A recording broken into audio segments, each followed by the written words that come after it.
Good evening, gorgeous people. I'm Aaron Ryan, and welcome to the Big Brother After Show Eviction interview. Tonight, it was the end of the road for Jules. Jules was an intruder, always a hard road for any housemate, but she proved super tough, but was evicted under very unusual circumstances. Jules, thanks for joining me tonight. Thank you so much for having me. It's an honor. And yes, unusual is a really nice way to put it, isn't it? It was fucking crazy. Well, let's go with fucking crazy then. All right. So before the whole Tim Brenton surprise, though, you were up against Drew with the whole house, potentially voting. Do you think you would have been safe with the whole house voting, or do you think it would have been the same result? Look, Drew has this pull over people. He has this like magic over people. So we all know that he obviously has Tully under the thumb, but he also had like Gabby under the thumb. Obviously, him and Alicia had the room together, so who knows what was said.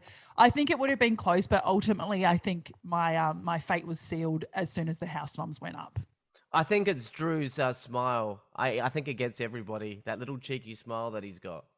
Well, everyone loved him, and I was talking to someone about it, and they were like, "Oh, he's the hottest person ever." And then I'm thinking, maybe that's where I went on maybe that's where I went wrong. I was the only person in the house who didn't want to fuck him, and therefore we just fought the whole time.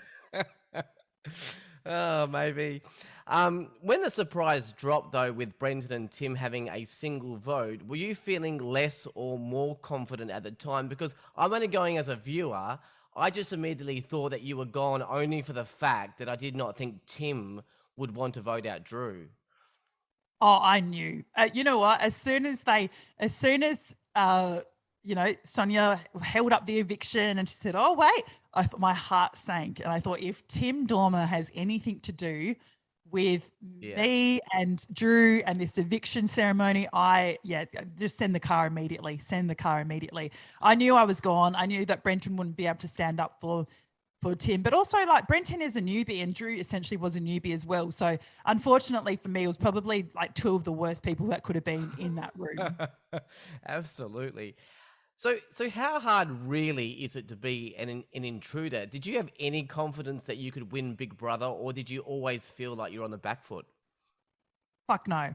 I knew. And also I don't have the type of personality to just act like dumb and act be a Labrador that Brenton was. Like, I don't have that personality. I find it really hard to not lead. And you only saw little snippets of it, but every time we were having an OG, like, who are we putting votes on, I was always like pointing my finger, because I was very cutthroat, and those people never ever win, especially as an intruder. So even before going on, when my girlfriends said, what's your hesitation? Like, why wouldn't you go on? What's the worst case scenario for you? And I said, the worst case would be I go in, I act like a wallflower, I act like everyone's best friend, and like I'm meek and, just tidy up after people, and I get evicted anyway.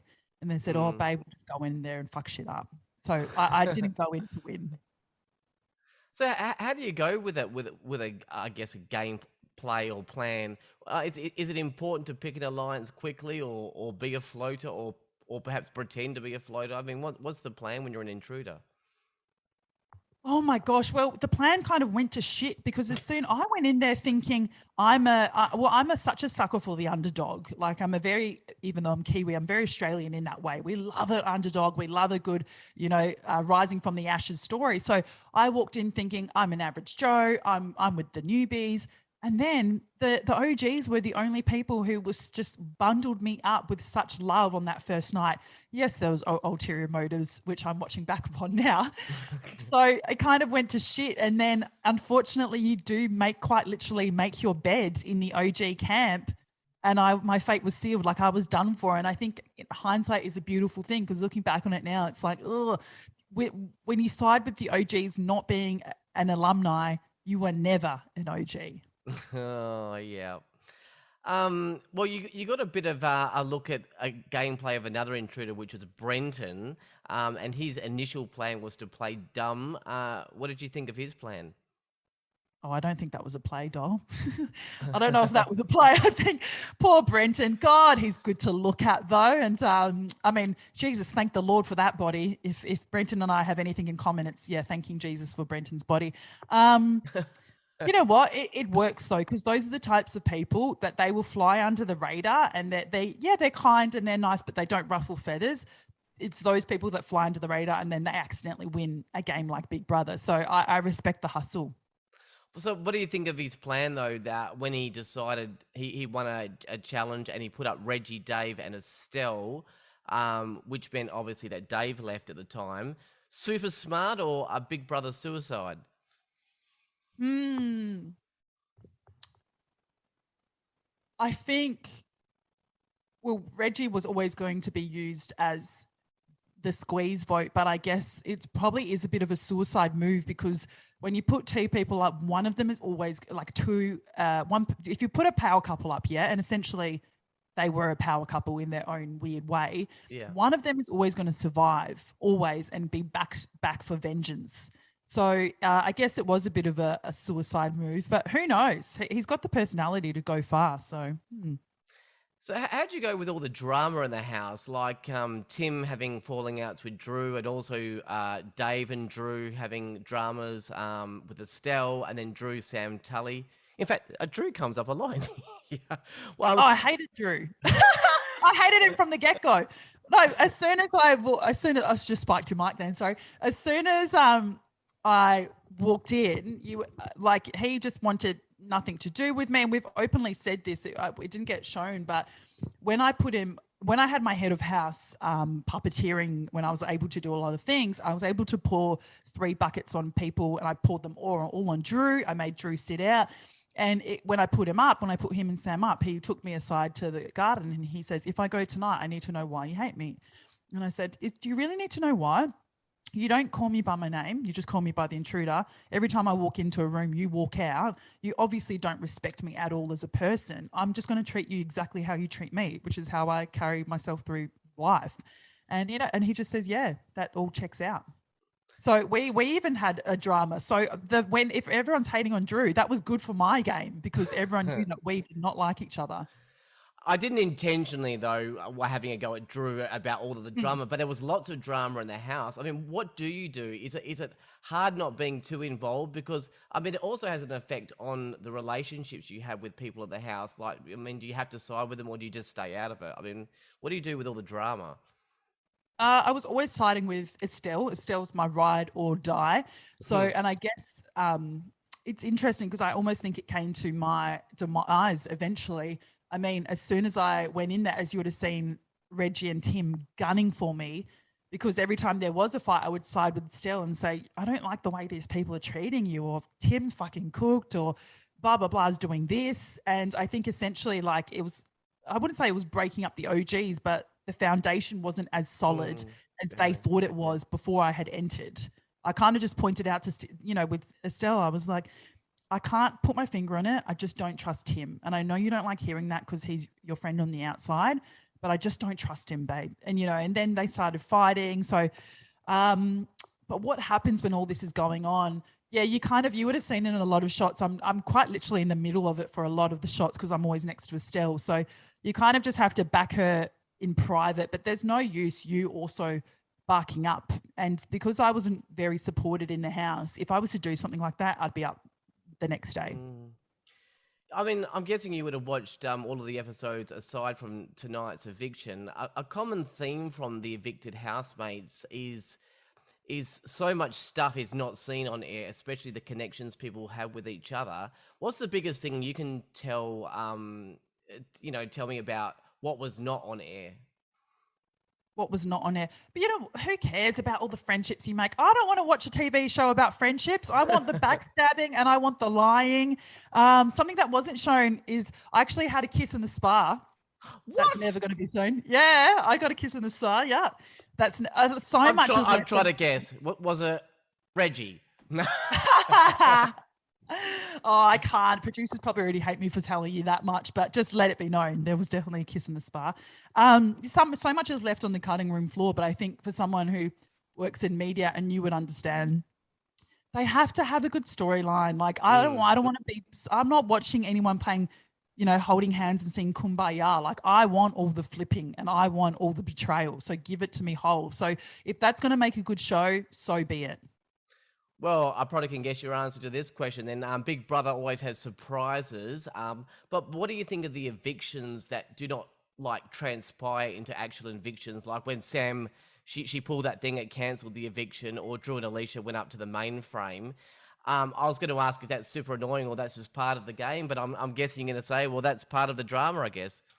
It's a part of the drama. As a person in the house, though, we were very clued onto it, and it starts to kind of mess with the way you vote because you're thinking, all right, if let's say we do all band together and get Tim out, he's gonna just be brought back in. And that man will Mm. come after whoever was leading that rally. So it almost becomes this like abusive trap you get in because you don't want to say anything, but then so you start just throwing people out who are kind people but who don't have any backing, which kind of digs yourself in a bigger hole. So we were very clued on to the fact of like all the twists and turns, and it did obviously get a bit annoying, but I get it. And yeah, I'd rather a better show for the viewer than how I Mm. want my storyline to be. So were you actually a big fan of Big Brother? Did you know all of the OGs? 100%. I Ah. grew up. I grew up on Big Brother like the rest of Australia did. I actually have my now job to thank for Big Brother up late. I reckon that's why I just talk about sex and dating, but because I'm horrific at both of them, because of Big Brother up late and because of Friday Night Live games, I grew up on it. I actually auditioned back when it first came, like the 3 years ago. Mm. But very different life. I was working in corporate, had bloody jet black hair, like completely different. So then when it came around this time, I was like 100%. But then I was told I was going to be an intruder, and I was a bit like, oh, they don't have a good run. But as soon as I walked into the house, I was like, oh, I get the vision. Five Mm. foot 10, looks fucking athletic, is really strong within themselves. Like, I so get the vision. Uh, I wanted to ask about, you had in your mind, and I think correctly so, that you were gunning for Reggie because, I mean, let's face it, if it was you and Reggie left standing, it would be very difficult to get up, knowing that Australia knows who Reggie is.